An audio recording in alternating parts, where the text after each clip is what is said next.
to another video. What I got sitting in front of me right here is what I use to catfish with, and this is basically the only thing I use to catfish with. And what I did was I made a video that said ask my subscribers, and what I asked was there something they want to see, or something random they wanted to see, or whatever, and or if they want to learn anything. And I had someone comment on my video that said they wanted to know how I set my catfish pole up. So he asked, what did I do to rig my catfish pole up? What kind of sinkers I use based on location, current, and different things like that. So I figured I'd tell everyone, including you that commented on my video, what I do to catfish and how I catch catfish. And it's pretty simple. It's basic. I don't use a whole lot of things. I don't try to buy a whole lot. And this is pretty much how I do it every single time that I go catfishing. So I'm going to get started and go ahead and tell you. These are my 2 catfish poles. I normally got 3. I got like more, but I normally use like 2 to 3 because I can't handle no more than that by myself.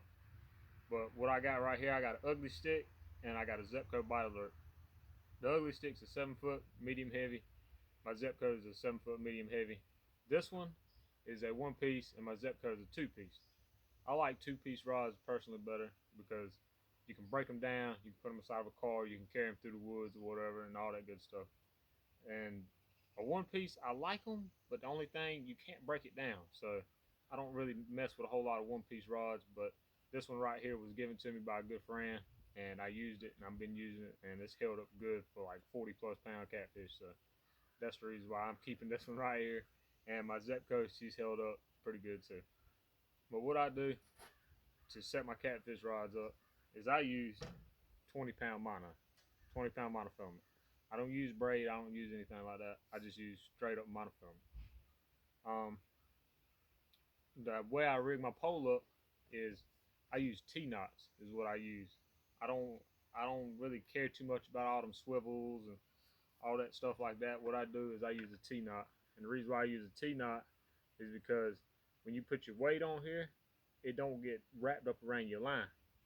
And plus you can take and put your hook on the bottom and have the weight at the top, or you can have your weight at the bottom and have your hook at the top. So you can fish off the bottom and you can fish on the bottom, whichever one you prefer. You can take and switch it up, and that's the reason why I use this right here. And my line don't get tangled up or nothing without swivels or anything, and all I need is a hook and a weight and some line. That's the reason why I use a T-knot, and I rig all my poles up the exact same way. And what I do is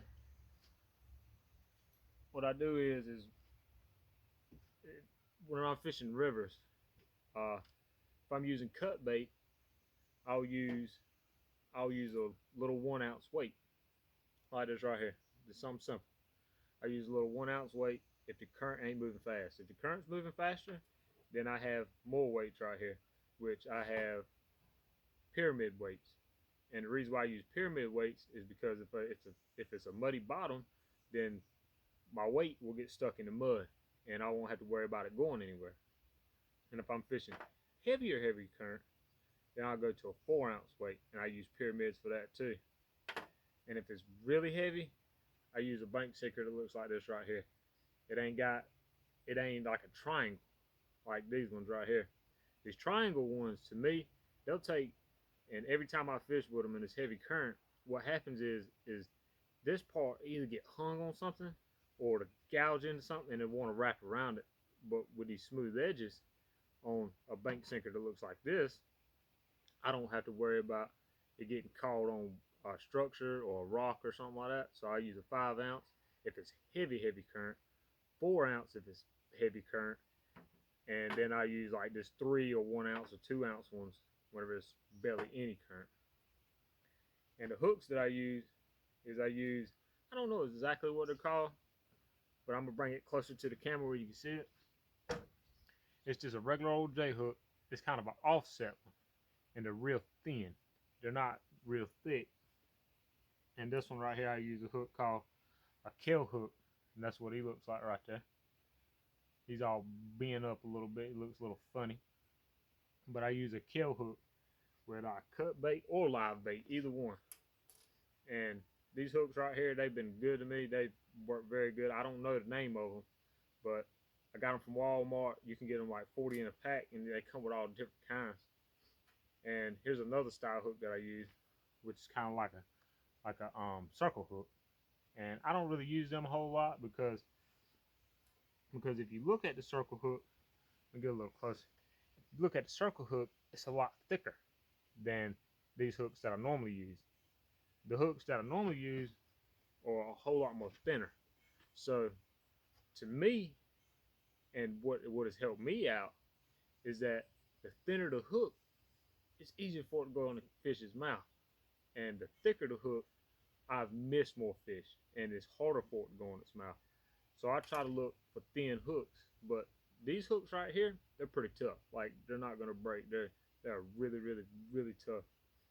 And most of the time, I use that. Like I said, I use that T-knot, and you can fish it like two ways.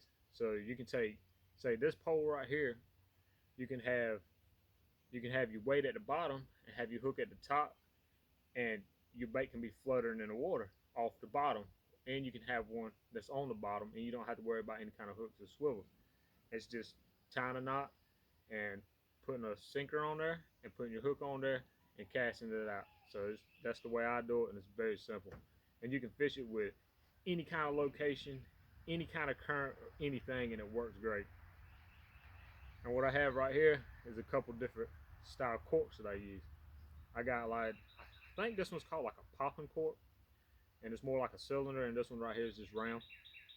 And what I use these for is if the current is extra slow, or if it's like reservoir, river, pond style, just slow as can be. And I'll take these right here, and what I do is I kind of use it like say if you're jugging out in the water, like when you take and just throw like a jug out in the water, and you put your bait on the bottom and it can go wherever it wants to.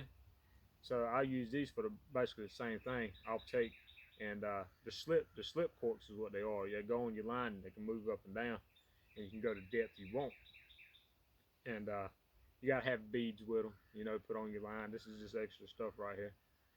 And what I'll do with these is I'll take and put these on, and I'll put me a just a little bank sinker, which is like a 1 ounce or something like this right here. Just give it a little weight. I'll put one of these on it, and I'll use the exact same knot, a T-knot. I'll use that knot, or I'll just not use a knot at all, and just take one of my hooks right here, which is mainly I use these little offset J hooks. I'll take these hooks and I'll just put it on the bottom of the line, and so the fish can swim freely, and it doesn't matter where he goes or whatever. And I can watch the cork. And once the cork goes under, you got you a fish. And that's one way that I find catfish, is letting fish swim around, so I know where they at, and I can find them, and I know if they're there. But most of the time, that's all I use, man. I'll use this standard style sinkers that you can get from Walmart or anywhere, and I try to find the smallest hooks I can, which is the offset hooks, and I use kill hooks, and they work great for me. I don't really use circle hooks. I know a lot of catfishermen use circle hooks, but it's not something that I use a whole lot because the fish basically hook themselves, and most circle hooks are thick.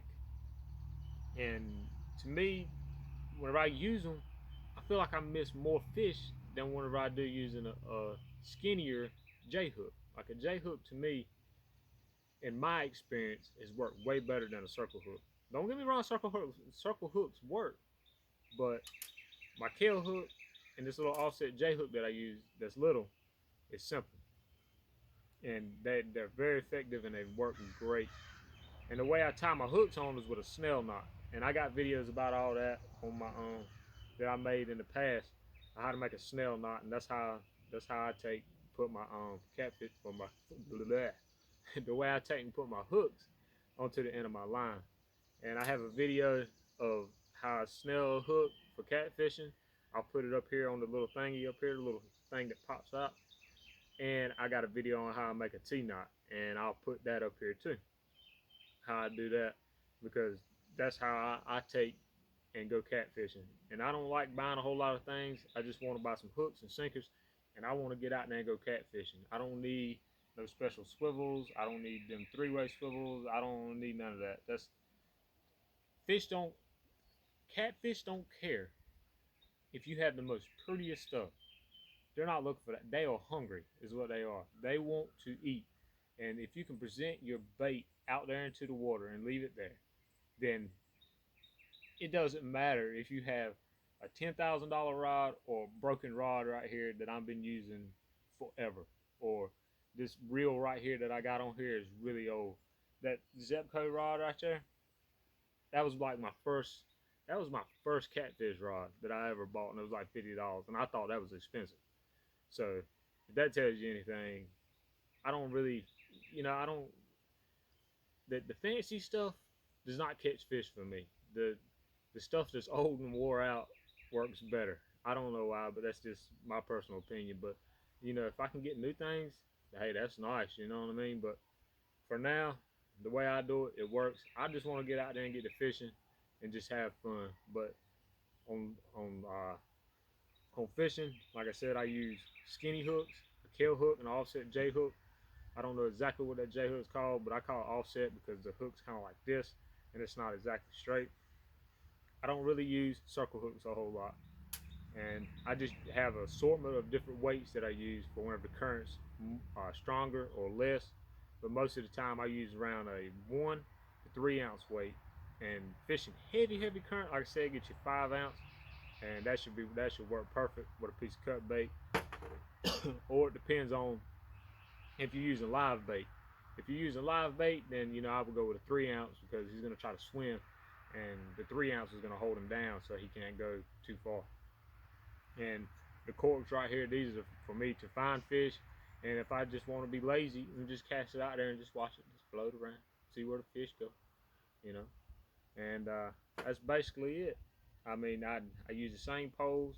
I like 2-piece fishing poles.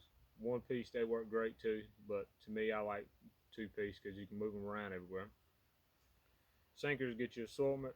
Hooks, go to Walmart, get the assortment ones, or find some that's skinny. Them thick ones, they'll work, but the thick ones just ain't. I've missed more fish on thick ones than I have the little skinny ones. And make sure they're like strong, because some of them little skinny ones, man, they ain't real strong. But these ones right here that I got, man, they are strong. That I've never broke one. Even getting it out with a pair of pliers, like gouging in there, getting it out, because where it gets stuck in their mouth, man, you can't get it back out. And I've took this thing right here and I've twisted it, and they don't break. And the kill hook, you can get a bunch of them, man. I know that's what they're called. They're kill hooks, and you can get a bunch of them, man, from Walmart. But that's what I use, and that's how I do it. And it's caught me a lot of fish. I'll put pictures up here to show you what kind of fish I've caught off of this setup that I'm using right here. Because like I said, you can take and you can use it as in, like, let me pick up this pole right here and show you. Bring it in a little closer. If you see it right here, like I said, you can have your hook at the bottom and your weight at the top, so it'll be sitting down in the water. And this right here, fish can be doing this, or it can just be sitting down here at the bottom with a piece of cut bait. Or you can put your weight at the bottom and have your hook up here, so it's off the top of the water, and you can make your little leader line right here longer, or it depends on how you want it. And when you look, I'll put this up here right quick. And when you put your weight on there,